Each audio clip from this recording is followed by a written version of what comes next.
What's up everyone, how are you all today? This is my review for Insidious 3. This is another episode of Phenomenal Views. So, this movie scared the crap out of me. This movie scared me so bad at points I was wanting to look away. This movie scared me more than The Conjuring did. And that's saying something. Okay, so Insidious, this review is going to contain spoilers, so if you don't want to know, I'll give you 10 seconds.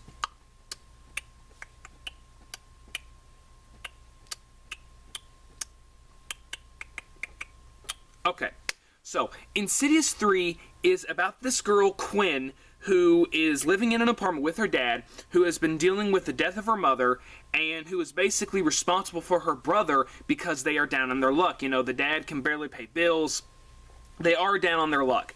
So, you know, like the dad is a really good character in this movie. No characters are useless in this movie. I personally think every character in this movie was great. But, so they talk about how she is an actress and she's wanting to be in a play, and that's all she's wanting to be in. She skips a day of school so she can go to this school in New York so she can be in a play.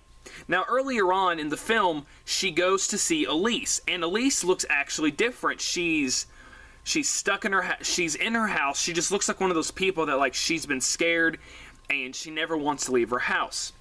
So she talks to her. She's like, look, I've been heard that you can read people, and before that, Elise stops her. She's like, I don't do readings anymore. You know, I quit doing the business. But she sees how sad and how much of a good person that Quinn is, so she invites her in and actually does it. And she talks to her. She tries talking to her mom, but when she does, she feels something dark, and she's like, "Whatever you've been talking to, it's not your mom." And she says one of the lines from the trailer, if you call out to one of the dead, all of them can hear you. You have to be very careful with this. So this eventually takes Elise to where she's going. When she's at the performance center, you know, she's talking to her mom. She's like, Mom, please be with me. Please, please be with me. I need you here. And before she goes on stage, she sees this person and it waves at her. And it's really creepy. It's like, and she waves back. She does her performance, and she unfortunately botches it. She's talking to her friend out on the street about how she isn't going to go anywhere. You know, her dad wants her to stay here to look after her brother, while all her friends are going off to college. And she wants to be an actor. That's all she wants. And so when she knows that she failed it, or she feels like she failed it, she's like, you know, I'm not going to go anywhere. You know, you'll be gone. You know, all I've wanted to do has just been thrown out the window. So then her friend leaves, and then you see the person that waved at her at the theater wave at her in the street. And it's just, this was the first, I did not call this coming. She's waving at him, and then the car hits her. I was like, oh my gosh. And so, you know, of course, they're doing the whole thing, like, where she's on the surgical table and, you know, they're trying to take care of her. But they show her in the spiritual world. And she's walking around, and all the scares in this movie, they hit you, and they hit you hard. And it was terrifying. Every time I was sitting in the movie theater, I was like, no, not again, not again, not again, not again. When nighttime came around, I was already terrified, and nothing had even happened yet. I was like, oh my gosh. But so, okay. There is this person that is in the wall, or she hears this breathing inside the vent. And so there is this woman that is their neighbor that she runs into, and, you know, she's kind of out there. She's very old. You know, she says things that no one really understands. You know, it's only things that are in her own little world. You know, it's like that. And so after the accident, she's in a wheelchair, and the old woman's like, you've seen him too. The man who is inside the walls. And they set up how creepy this is. Just, there is so much suspense in this movie, it will kill you. Oh my gosh. I have never been so afraid in a movie theater in my life. And so, you know, she says creepy things like, he's up there right now, standing in your room, reading your diary. And just the way that this woman talks is just so terrifyingly creepy. And so, like, when she's in her room by herself, you get the dread feeling that something's not right here. But before then, her friends are trying to cheer her up because of the accident. And even her dad is trying to as well. And the guy signs her cast. And so she's sitting in her room. She knocks on the wall, and we get the scene from the trailer. She's texting him and everything. She's like, so you think I can stop traffic? And he's like, maybe. Did I wake you up? And he's like, I'm not even home. And right there, you're like, crap, something is definitely not right. So, like, she starts tapping on the wall, and then something really scary happens. And, oh my gosh, scares in this movie are I honestly thought for a minute that this had nothing to do with the ghost. I thought this was some creepy guy staying, like, hiding in the walls or in another apartment that was stalking her, is what I thought it was. And I was like, oh my gosh, if this isn't a ghost, I actually won't be upset. But then, the scares get so bad, even for Elise. Elise has a vision of her. And so she actually starts wanting to help her. But before she goes and tries to help her, the dad actually doesn't believe her at first. When she's in her bed, she gets thrown off of her bed, and her neck is hurt. So she has a neck brace. And so now she can't even sleep in her own room, so now she has to sleep on the couch. And when she falls asleep on the couch, I was like, crap, he's going to be right over her face. She wakes up, she's not even on the same floor anymore. Because before, there was a big scare that left crack in the ceilings, and the dad seen it. So he went to the landlord, and he's like, look, I heard something big last night. And they even find footprints. They find these weird black footprints. And the dad's like, okay, something's got to be going on. We've got to get this fixed. And when she's on the couch, she wakes up in her wheelchair, and she's not even on the same floor. It was so terrifyingly creepy. It was so... My heart almost stopped, guys. And so, the dad, he runs up there, and he sees that she is not even on the same floor. She's attacked, and he brings a baseball bat, and he chases off whatever it was that scared her. He looks out the window, and he's like, oh, dang it, he jumped. And he tries to calm her. His daughter is like, look, he's gone. It's not going to happen anymore. And then the spirit comes and tries to pull her through the window. And it's after this when the dad's like, okay, I'm going to go see this psychic. And because earlier she talked to her dad about how he is about his wife because of how she died. She's like, you don't even acknowledge she exists anymore. And because the death was so painful for him. And she tells him, she's like, look, I went and seen a psychic yesterday named Elise, and she said that ever since I went there, bad things have been happening. And he basically puts it like, oh, come on, honey. If you go see those psychics, they're going to want to take your money. But we get some more scenes with Elise. And before she's going to bed, she notices something. The reading room that she has been unlocked. And the lights won't work. And so she's walking around threatening the spirit. She's like, I've conquered more dangerous things than you, demon. And you just feel like, oh my gosh, crap's about to go down hard. And it does. And then after this, the dad comes and sees her. And so, when the dad comes and sees her, Elise agrees that she'll go see Quinn. And when she does, she talks about the reason why she quit doing her job. Because she came across a spirit that says that one day she's going to kill her. And so she's so petrified with fear, she can't do it anymore. But she decides to say, you know what, screw it, I'm going to do it anyway. She gets there, and she's in the spiritual realm of the apartment. And so, like, she sees these other two spirits, and one's like, I didn't want to make him mad, and she's like, where's the man who can't breathe?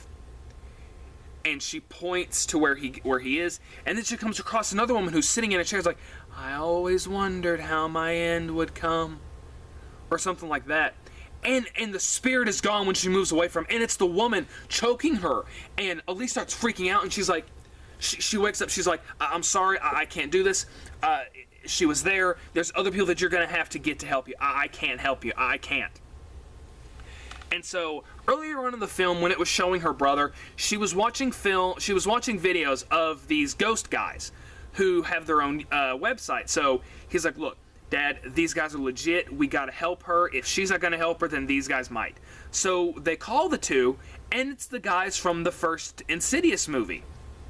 And it's like, they're setting everything up. They're telling about what and all is going to happen. They put a camera on her head, like a little tiny webcam, and they're following it, but it's a night vision. So they're just waiting there for something to happen, and then something happens.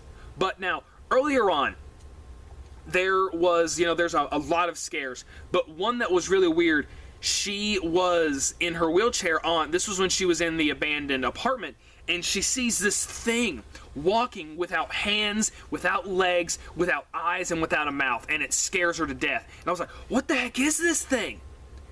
And so, this was the most disturbing. That scene where she was in the elevator and when she was on the floor in the other apartment, that was the scariest, or one of the scariest, but this one was the most disturbing. So, Quinn actually starts attacking everybody. She takes her neck brace off, pops her neck back into place, and she kicks her casts off. And she starts walking on her broken legs, and you can hear the bones breaking, and I was like, oh my gosh! Oh, that's horrible! That's horrible! And she starts, and this actually reminded me of the Evil Dead, of the remake of Evil Dead, because she starts talking, she's like, you're a poor excuse for a father. My mother killed herself just to get away from you. Well, I'll see you in the darkness. And she's getting ready to kill her, and they actually have to hog tie her down, and the guy's like, okay, we can't do this. This is something that we've never seen before. And the dad's like, what? Are you telling me that this is the first time you've seen a ghost? You get out of my house. And so, when they're getting ready to leave, Elise comes back. She's like, you probably don't want to kick them out because we're probably going to need them. So she gives each one of them their positions. She tells the one guy to write everything down that she sees, and the other guy to film everything. So this time, but before this, and I'm sorry that I'm not going in order, but before this, she meets with, I think it's the guy from the second film, and she's like, this is something I've never faced before. It was that woman again, I'm afraid that I'm going to die, and she's like, well, we're all going to die at some point. The friend assures her that there is going to be a day when we die. But in the meantime, but before that, do what you were meant to do. And she's like, I can't throw my gift away. It's all that I am, but I'm scared. And he shows a picture of the first family. But it was when he was a little boy. He's like, look, you helped this boy. And now he's an adult with a son of his own. When people are attacked on the street, they'll call the cops. But if they're attacked by something that they can't see, they come to us. And so she realizes, all right. She comes back. She's ready to go. She goes into this other place. She explains that ghosts go to the dark so they can go to the light. That they don't want to be there. But this ghost wants to be in the dark. It's powerful. It's evil. And it's wanting other ghosts to join it so it can have more power. She goes into the other world, and she's walking around, and she's not putting up with anything anymore. She's like, show me where the man who can't breathe is. And she even comes across the ghost, and the ghost is choking her. She's like, you're gonna die. And she's like, not today. Bam! She flips the ghost, and she's like, bring it, you witch. And the ghost goes away. And so then she confronts the demon itself. And it was her husband. Because she has been talking about the whole entire time, like how when she lost her husband, she couldn't lose him. This messes with Elise. And she's hugging him. She's like, I miss you. I need you. And he's like, I can't live without you either. Come stay with me here, but you'll have to leave your body behind. You'll have to do it. He gives her a razor blade, and he's like, don't you want to be with me? And she's like, want? Yes, more than anything, but my Jack would never want me to kill myself, demon. And then she cuts him, and it reveals that it's a guy who has a breathing mask on. And she said earlier that this ghost is someone who used to live in the apartment. They all are. And the form earlier, without the hands and the legs and stuff, that's part of Quinn's soul. When the car hit her, the demon took most of her soul, and there's not that much left. So when she fights off the demon, she carries she carries Quinn to her body. She lets Quinn go so she can do it herself. Elise makes it to her body first, but the demon gets her. And so they're holding on to her, like they're saying, don't let it win, you're stronger than this, you can beat it, you can beat it. And the demon's just holding on to Quinn and like comforting her, but you know it's bad. And then all of a sudden, she's contacted by another spirit, which we don't see. It's the woman who, the crazy cat lady died. And the husband and the dad have a very good moment. And so, like, he talks about, people call her crazy, but she wasn't crazy. She was a person. And he's like, I know, and you know she was. And so, like, she's talking about, like, how there's something in Quinn's diary. And they find what her mother wanted her to read before she died. And the mother comes in to save her. And when she wakes up, she's like, Elise is like, there's someone who wants to talk to you. Your mother. And the mother talks to Elise, and Elise translates back. And her mother was there watching her at the performance. Her mother has been with her the entire time. And Elise is pretty much like, your mother is saying for you guys to stop looking for her. You need to move on. She's going to be right here with you every day of your life. Let her go. And so they do, and the movie, and we get the, Elise hires the two guys, and she basically tells them, like, all the stuff that they're going to be dealing with, and that they need a change of clothes. Because the guy with the mohawk hair had a He-Man Masters of the Universe t-shirt. I was like, wow. Wow. And when she gets home, she's like, she says, I love you too, Jack, because the sweater vest was already, because how she's been sleeping lately, it has been with her husband's sweater vest. And it was already on her bed. And she thanks her dog that's been with her through the entire movie. She's like, thank you for not giving up on me, for telling me to go get it, for me to help this family. So, oh gosh, I'm getting chills just thinking about this. So before she goes to bed, the dog starts barking. And you see it's the old woman. And then when she's looking at it, like, with his face like, you don't scare me anymore, the face from the first movie pops up. I was like, when the movie was over, I got up. I was like, I can't take it anymore. I can't take it. But, guys, I walked out of this movie satisfied. This movie gets an A-. This movie has great acting, great scares, great, good scares. I couldn't tell when any of them were coming. It has great acting, great actors. This was a pretty good movie, even though it is not directed by James Wan. The director did a good job, and I think he deserves a round of applause. But guys, put in the comments below, what have you thought about Insidious 3? Did you like it? Did you hate it? I really want to know. I love this movie. I like it better than The Conjuring. Guys, once again, for those who are watching this video, thank you for taking your time out of your day to watch my video. Without you, my YouTube channel wouldn't exist. It's all thanks to you. I really appreciate it, guys. I really do. And I'm glad that you love what I do, because I love what I do. But guys, hit that like button, hit subscribe, share your video to your friends, share it on the internet, YouTube, Reddit, Twitter. I'm on Twitter. I'm on Instagram. I'm Nick Smith, and I'll be seeing you guys next time for my review of Jurassic World. Have a good day, guys.